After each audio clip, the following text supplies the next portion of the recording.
Hello students, welcome to Aryan classes. Aryan ક્લાસીસમાં તમારા બધાનું હાર્દિક સ્વાગત છે. વિદ્યાર્થીઓ, આપણે ધોરણ 12 તત્વજ્ઞાન ભણી રહ્યા છીએ. એમાં ચેપ્ટર 3 અનુમાનના નિયમો, એમાં મનોયત્ન 3.1નો પ્રશ્ન નંબર 2 મેં અપલોડ કર્યો છે વિડીયો, પણ એમાં ખાલી જગ્યા નંબર 1 થી 5 જ લીધા છે.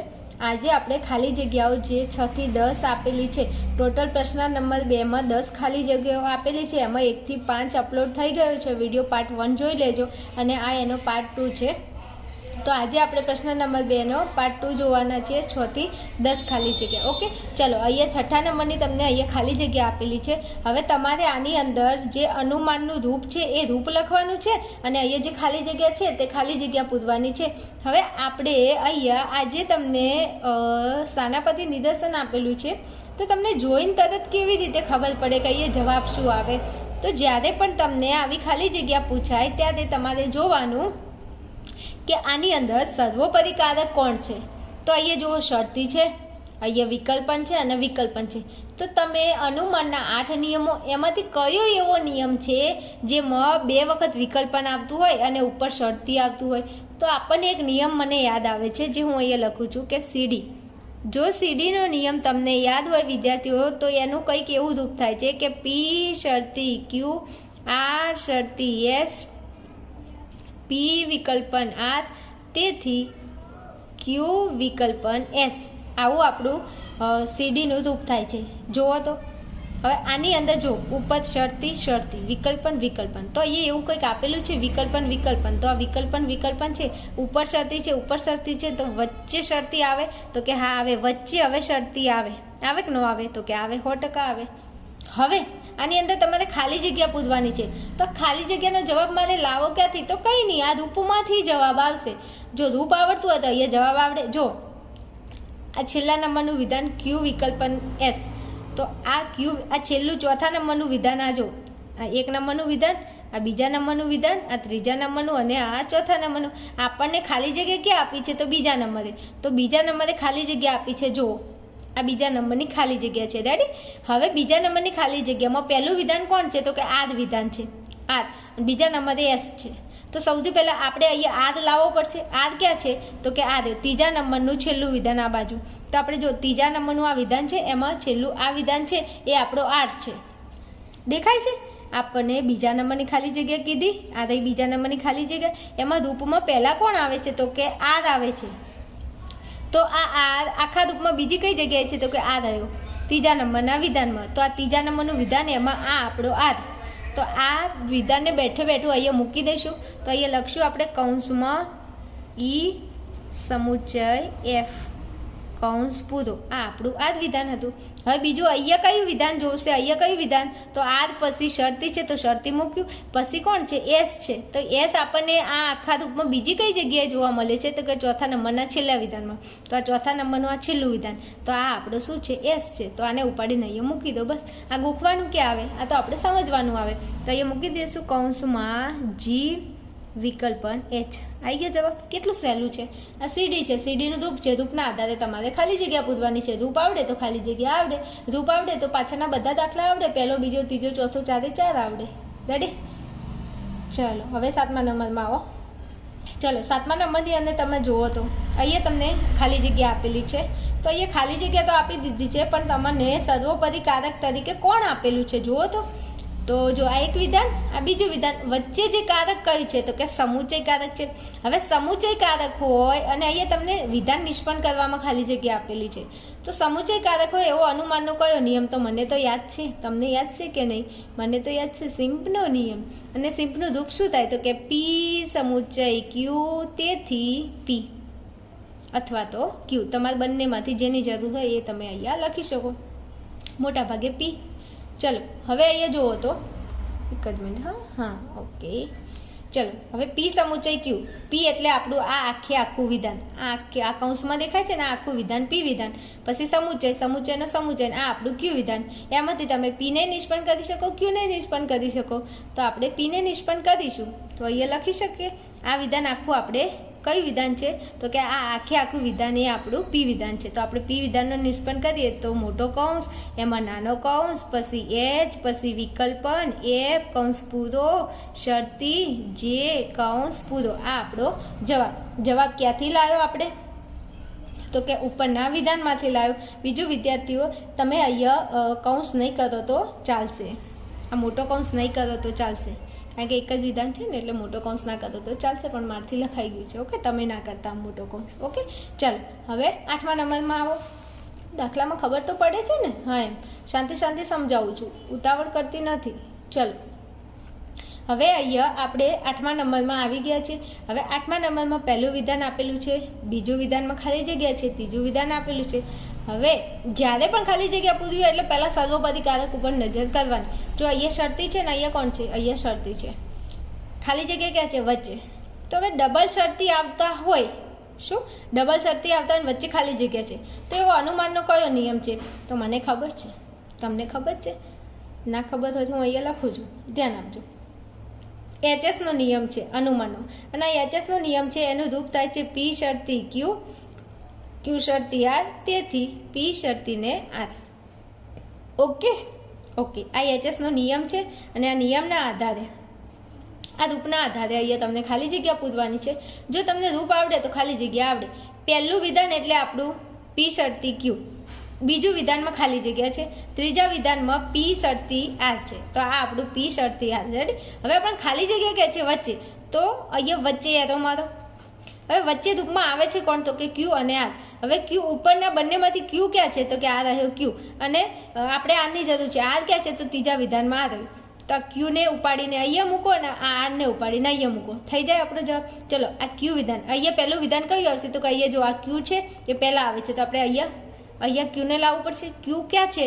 તો કે ઉપરના પહેલા વિધાનની અંદર, પહેલા આધાર વિધાનમાં આ રહ્યો આપણો ક્યુ. તો ક્યુને અહીં મૂકીએ, તો મૂકો પી સમુચ્ચય આર. પછી અહીંયા શરતી છે તો આપણે શરતી મૂકવું પડે, મૂકો શરતી. હવે આ આર વિધાન, અહીંયા કયું વિધાન આવશે? આર વિધાન. તો આર ક્યાં છે? તો કે ત્રીજા નંબરના ફલિત વિધાનમાં જુઓ તો આ ત્રીજા નંબરનું વિધાન, એમાં આપણો આ પી, આ શરતીનું શરતી ને આપણો આર. તો આરને ઉપર મૂકી દઈશું, તો અહીંયા લખશું આર શું છે? વિકલ્પન એસ કૌંસમાં. રેડી? આ આપણો જવાબ. કેટલું સહેલું છે. ક્યાંથી લાવ્યો? તો કે અનુમાનના નિયમના આધારે લાવ્યો. પી સમુચ્ચય આર, શરતી આર, વિકલ્પન એસ. આવી ગયો આપણો જવાબ? આવી ગયો. ક્યાંથી આવ્યો? રૂપ ઉપરથી. બસ રૂપ આવડે ને તો જવાબ આપણો ફટાફટ આવી જાય. ચલો હવે 9મા નંબરની ખાલી જગ્યા જોઈ લઈએ. તો હવે 9મા નંબરની અંદર ઉપર ખાલી જગ્યા આપી છે, નીચે તમને ફલિત વિધાન આપ્યું છે. હવે વિદ્યાર્થીઓ, જ્યારે તમને ફલિત વિધાન આપેલું હોય, ઉપર ખાલી જગ્યા આપેલી હોય, જ્યારે પણ તમારે કોઈ પણ ખાલી જગ્યા પૂરવી હોય તો સૌથી પહેલાં તમારે સર્વોપદી કારકને ધ્યાનમાં લેવાનું. બીજું કંઈ ના કરવાનું. સૌથી પહેલાં તમે શું કરશો? તો કે સર્વોપદી કારકને ધ્યાનમાં લેશો. તો હું અહીંયા સર્વોપદી કારકને ધ્યાનમાં લઉં તો અહીંયા વિકલ્પન છે. હવે અનુમાનનો એવો કયો નિયમ છે જે નિયમના અંદર ફલિત વિધાનમાં વિકલ્પન આવતું હોય? કયા વિધાનમાં? ફલિત વિધાનમાં વિકલ્પન આવતું હોય એવો અનુમાનનો કયો નિયમ? તો મારા ધ્યાનમાં છે અને મને ખબર પણ છે, એડનો નિયમ છે કે નહીં? હા, અને એડનું રૂપ શું થાય? તો કે પી, તેથી પી વિકલ્પન ક્યુ. હવે જો આ એડનો નિયમ, એમાં જો આ ફલિત વિધાન, તેથી 3 ટપકા કરીને પછી જે વિધાન હોય ફલિત વિધાન હોય. તો એડનો નિયમ છે જેમાં ફલિત વિધાનમાં કોણ આવે છે? તો કે વિકલ્પન આવે છે. તો જો અહીંયા આ તેથી 3 ટપકા, તો અહીંયા પણ 3 ટપકા. આ આપણું પી વિધાન છે, આ વિકલ્પનનું વિકલ્પન, અને આપણે આ ક્યુ વિધાન છે. તો હવે જોજો એડના નિયમ પ્રમાણે અને એડના રૂપ પ્રમાણે અહીંયા આ પી તો છે જ, વિકલ્પન તો છે જ, ક્યુ તો છે જ, પણ ઉપર ખાલી જગ્યામાં કોણ આવશે? પી વિધાન. તો પી વિધાન છે કે આ થયું પહેલા નંબરે? તો આ પહેલા નંબરનું પી વિધાન એ આપણો જવાબ, કારણ કે ઉપર એડના નિયમના રૂપ પ્રમાણે ઉપર કોણ આવે? પી આવે. પી એટલે આપણું જે સમુચ્ચય કે. તો ઉપર આપણે જે સમુચ્ચયને કે. આવી ગયો આપણો જવાબ. રેડી છે? ચલો જો હવે 10મા નંબરનો દાખલો જોઈ લઈએ ફટાફટ. 10મા નંબરની ખાલી જગ્યા. તો હવે અહીંયા તમને નીચે ફલિત વિધાનમાં ખાલી જગ્યા પૂરવાની છે. જ્યારે પણ ફલિત વિધાનમાં ખાલી જગ્યા પૂરવાની હોય તો આપણે ઉપર જોવાનું, અને ઉપર શું જોવાનું? તો કે સર્વોપદી કારક. હવે અહીંયા સર્વોપદી કારક તરીકે શરતી છે. તો શરતી હોય એવા અનુમાનના કેટલા નિયમો? તો કે 2 છે. કયા? એમપી અને એમટી. એચએસ પણ છે શરતીવાળો, પણ એચએસનું તો રૂપ તમે ઉપર આ જુઓ, આગળ આપણે જોઈ ગયા, એ તો આપણે ઉડીને આંખમાં આવે તરત જ. પણ 2 નિયમો એવા છે કે એમપી અને એક એમટી. તો આ બે નિયમો એવા છે જેમાં આપણને થોડું ધ્યાન રાખવું પડે, એક જેવા ના થઈ જાય એટલા માટે. હવે એમપીના નિયમમાં ક્યાંય નિષેધ આપતું નથી, પણ એમટીના નિયમની અંદર નિષેધ આવે છે. હવે જોજો તમે પી વિધાન નિષેધમાં છે જ આપેલું, પણ ક્યુ વિધાન નિષેધમાં નથી. એમપીમાં ક્યુ વિધાન કદી નિષેધમાં હોતું નથી. તો આપણે એમટીના નિયમનું હું અહીંયા રૂપ લખું તો કે લખજો એકવાર. પી શરતી ક્યુ નિષેધ ક્યુ, તેથી નિષેધ પી. જો એમટીમાં નિષેધ આવે છે ને અહીંયા પણ નિષેધ કરેલું છે. જો ક્યુનો નિષેધ, આ ક્યુ વિધાન છે, અહીંયા છે ક્યુ વિધાન, એનો નિષેધ કરેલો છે. જો તમે એમટીનું રૂપ અહીંયા લગાડો તો તમારો જવાબ આવી જાય. ઓકે, હવે અહીંયા ધ્યાન આપો. છો એમટીમાં આ પી શરતી ક્યુ, તો આ વિધાન આપણું આ જે દેખાય છે આ આપણું પી છે. શું છે? પી. શરતીનું અહીંયા આ શરતી. ઓકે, આ વિધાન આપણું ક્યુ વિધાન છે. ઓકે, હવે અનુમાનના એમટીના નિયમ પ્રમાણે નીચે ક્યુ વિધાન છે તો કે હા આ આપણું ક્યુ વિધાન છે. તો એમટીનો નિયમ એમ કહે છે કે આ ક્યુ છે એનો તમારે નિષેધ કરવો પડે. તો આપણો ક્યુ હતો એનો નિષેધ થયેલો છે તો કે હા. જો અહીંયા નિષેધ નથી, આ ક્યુ છે, પહેલાં ઉપરના આધાર વિધાનમાં ક્યુ એકલું છે, એનો નિષેધ નથી, તો અહીંયા પણ ક્યુ વિધાનમાં નિષેધ નથી. પછી બીજા નંબરના આધાર વિધાનમાં ક્યુનો નિષેધ છે, તો અહીંયા આપણું આ ક્યુ હતું એનો નિષેધ કર્યો છે. તો બસ હવે એમટીના નિયમ પ્રમાણે ફલિત વિધાનમાં પીનો શું કરવાનો? નિષેધ. શું કરવાનો? નિષેધ. કોનો નિષેધ? પીનો. તો પી વિધાનમાં આપણું આ વિધાન છે ને આ વિધાનનો એકવાર નિષેધ, એક તો નિષેધ આપેલો છે પણ બીજું પણ નિષેધ આગળ આપણે લગાવવું પડે. અને આ નિષેધ કયું લગાવવાનું? તો કે નિયમનું નિષેધ. જો લગાવું છું, નિષેધ બી સમુચય એમ. દેખાય? આવું કેમ કર્યું? સમજાવું. જો એમટીના નિયમ પ્રમાણે પી શરતી ક્યુ, તો આ આપણું પી વિધાન. આ આપણું પી વિધાન પહેલેથી નિષેધમાં તો છે જ. ઓકે, એટલે એક નિષેધ તો છે જ, અને બીજું આપણો નિયમ પણ કેવો છે? તો નિયમ પણ એમ કહે છે કે પીનો નિષેધ હતો જ, પણ નિયમનું નિષેધ પણ મૂકવું પડે. એટલા માટે અહીંયા આપણે શું કર્યું છે? ડબલ નિષેધ મૂક્યું છે. કોઈને ના ખબર પડતી હોય તો ફરી સમજાવી દઉં. આપણું પી વિધાન, શરતીનું શરતી, આપણું ક્યુ વિધાન. હવે નિયમ પ્રમાણે ક્યુનો નિષેધ કર્યો, તો આ એન સમુચય એમ હતો એનો આપણે નિષેધ કર્યો. હવે નિષેધ પી, તો આ આપણું પી વિધાન છે, એનો નિષેધ એક વખત આ જે વિધાન હતું એમને એમ લખી દો. તો નિષેધનું આપણે નિષેધ મૂકી દીધું, નિષેધ બી સમુચય એમ મૂકી દીધું, પણ એનો નિષેધ કરવાનો છે તો એક નિષેધ મૂકો. આ એક નિષેધ તો હતું, પણ આ બીજો નિષેધ આપણે કેમ મૂક્યો? તો કે નિયમનું મૂક્યું છે.